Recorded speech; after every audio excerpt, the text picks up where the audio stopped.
An economist and development strategist by the name Manlan recently published a white paper that introduces a new bold framework which argues that Africa's path to prosperity lies not in imported best practices, but in what you call adaptive transformation and development.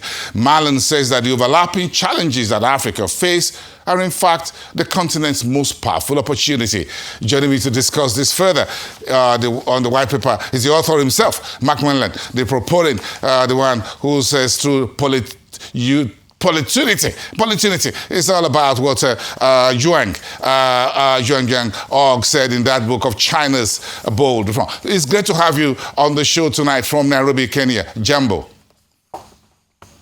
Watson, thank you very much. It's good to have you. To be here.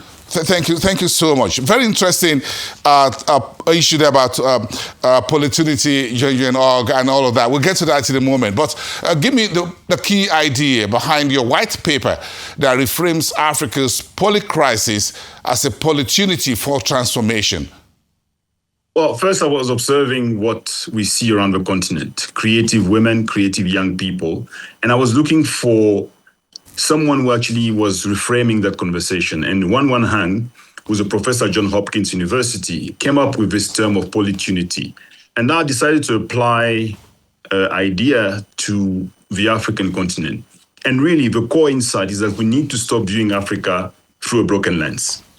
And development thinking has looked at this more like a machine.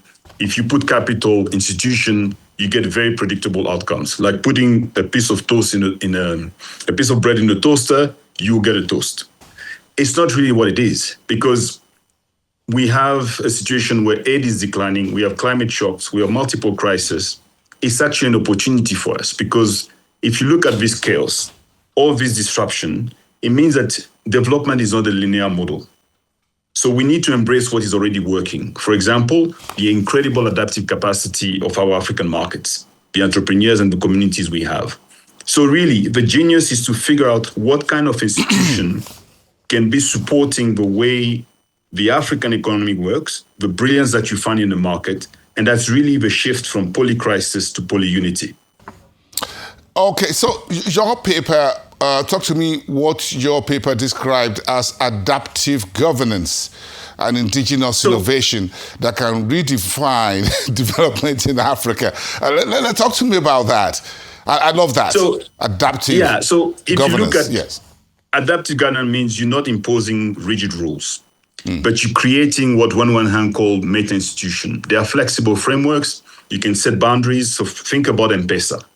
M-Pesa succeeded because the regulator looked at an opportunity to actually allow for innovation, allow for also something that people are already doing. So Safaricom looked at the behavior that already existed, and they repurposed then exchanging credits for money transfer.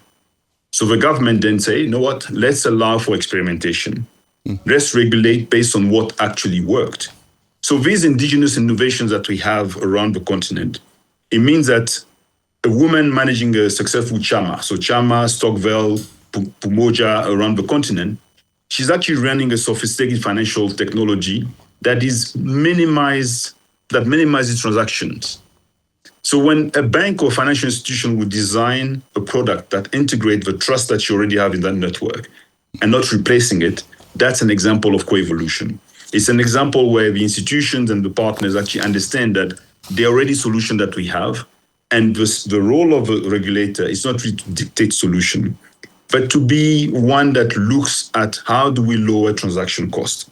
How do we lower the barrier for people to participate? For example, how do we make digital ID available? A simpler registration. So think about what we do now with fintechs, where you have a sandbox, it's regulated, but you can actually experiment and find a way for better solution. That's more or less what the idea is around those meta-institutions. Okay, so you talk about adaptive governance. Does that speak to the political space? Well, the regulator, if you took up the central bank, is part of a political space. So in West Africa, where, East Africa, but BCA, which is a central bank of West Africa, has now put in place instant payment system across West Africa. It means that you have 8 countries who, using a unified digital payment infrastructure, which make cross-border transfer instant and maybe cheaper. That is a meta-institutional governance that is creating a massive digital market.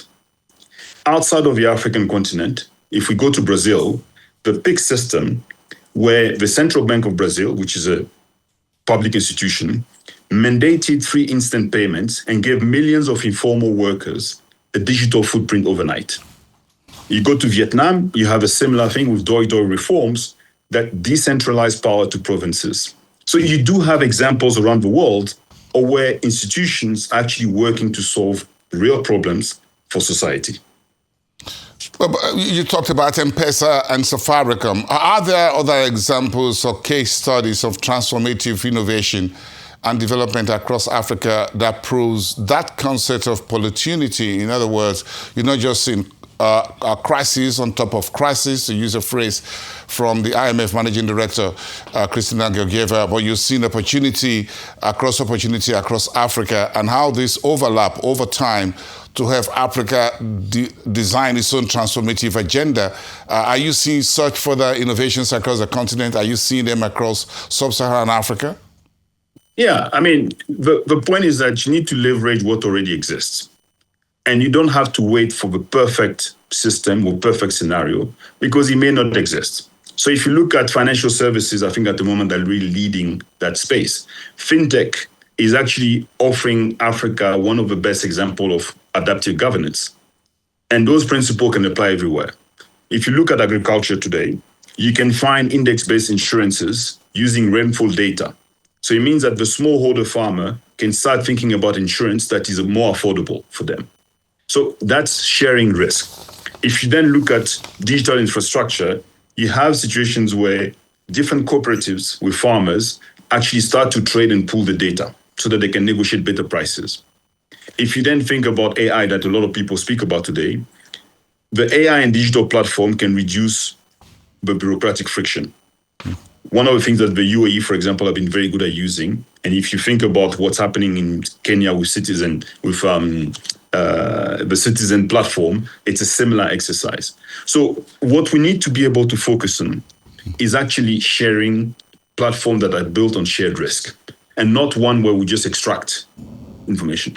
You then think about blended finance, where suddenly you have development capital that is risking private lending. So we have on the African continent, the Africa Guarantee Fund, which is based in Nairobi, Kenya, which is actually helping SMBs to get access to finance because they're using that kind of model to de-risk the outcome. So I think really what we need to be thinking about is what is a new social contract that we want to have with ourselves on the African continent, and what's the role of the private sector actors in actually making this possible.